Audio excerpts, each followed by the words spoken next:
তোমার সাথে কথা বলে আমি বুঝতে পেরেছি তুমি খুব কুইক লার্নার। চুপ হয়ে আছো যে, ভয় পাচ্ছ নাকি? ভয় তো পাচ্ছি, তোমাকে হারানোর ভয়। নাজলি, আমি তোমাকে ভালোবাসি, অনেক ভালোবাসি। আমিও তোমাকে ভালোবাসি, আর সেটা তো আমি বাবাকেও বলেছি, আর বাবাও রাজি হয়েছে। তাহলে এখানে সমস্যাটা কি?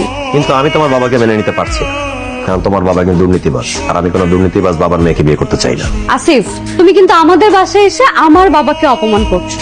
একজন সরকারি কর্মচারী কয় টাকা বেতন পায় নাজলি? সেই টাকা দিয়ে ভালোভাবে মাস চলার পরে সেই টাকা দিয়ে কি সম্ভব এরকম আলিশান 2-3টা বাড়ি করা, 3টা ফ্ল্যাট, গাড়ি, এত কিছু কেনা সম্ভব? তোমার বাবাকে জিজ্ঞাসা করছো উনি যে আলিশান বাড়িগুলো করছেন টাকা কোথা থেকে পাইছেন? জিজ্ঞাসাই করো নাই, জিজ্ঞাসা করার প্রয়োজনই বোধ করো নাই। আমি একটা সৎ পরিবার বিলং করি, আমি চাই না আমার শ্বশুর কোনো দুর্নীতিবাজ লোক হোক। শোনো, আমার কথা খুব সিম্পল, তুমি যদি তোমার দুর্নীতিবাজ বাবাকে ছেড়ে আসতে পারো, আমি তাহলে তোমাকে বিয়ে করবো, নাহলে আমি তোমাকে বিয়ে করবো না। আমি তোমাকে ভালোবাসি, তুমি আমার বাবাকে নিয়ে কেন পড়ে আসো? তুমি কি আমার সেই আসিফ যাকে আমি 5 বছর ধরে চিনতাম? আমি তো আজকে তোমাকে চিনতেই পারছি না। আলো চাকরিবাজ আর পোল্ট্রি নিয়ে নিছো না? তুমি আমাকে বিয়ে করবে না, তাই তো? ফাইন, আমাকে বিয়ে করতে হবে না, দরকার নাই। আমি বিয়ে করব, তোমার থেকে বড় অফিসার বিয়ে করে আমি দেখাবো, আর সেটা ভেরি সুন। কি হয়েছে তোর? আমাকে বলবি তো? আসিফ আমাকে বিয়ে করবে না।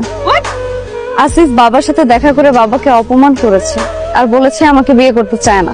আমি অবাক হয়ে যাচ্ছি।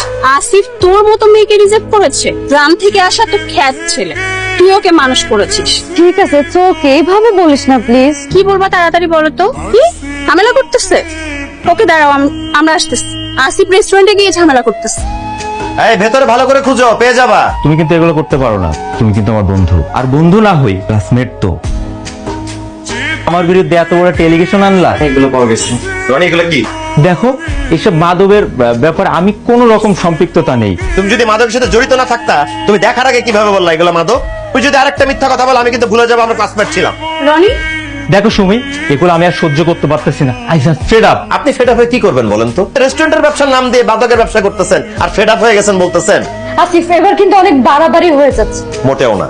তোমার মনে আছে ইউনিভার্সিটিতে থাকতে তুমি আমাকে বারবার এক গল্প শোনাইতা যে তোমার ফ্রেন্ডের বয়ফ্রেন্ড বাইক চালায় R15, ঘন ঘন বিদেশে ট্রিপে যায়, তার পকেটে অনেক টাকা। রেস্টুরেন্টের ব্যবসার নাম দিয়ে তলে তলে মাদক ব্যবসা করেই তো আসছে এত টাকা। রনি, আসো আমার সাথে, আসো, এই ওকে নিয়ে আসো। এই মেয়ে, এই আপনি কি করলেন? রাস্তা অত জায়গায় ফাঁকা থাকতে আপনি আমার রিক্সা এখানে মারলেন কেন? হ্যাঁ, আপনার লাইসেন্স ব্যাকগ্রাউন্ড চেক করবো, দেন। লাইসেন্স আমি দিয়েছি, সিএনজি তে চলানোর টাকা নেই। আচ্ছা চল, তোমাকে লিভ দিচ্ছি। সরি, আমি দুর্নীতিবাজ লোকের অসৎ উপায়ে কেনা গাড়িতে উঠতে চাই না। আসসালামু আলাইকুম। পুঁটি মাছ হচ্ছে গরিবের ইলিশ, একটু জুম করে খেলেই ইলিশ ইলিশ লাগবে। দুর্নীতির টাকার ইলিশ। নাজলি, পরিচয় হও। Nice to meet you. Nice to meet you two.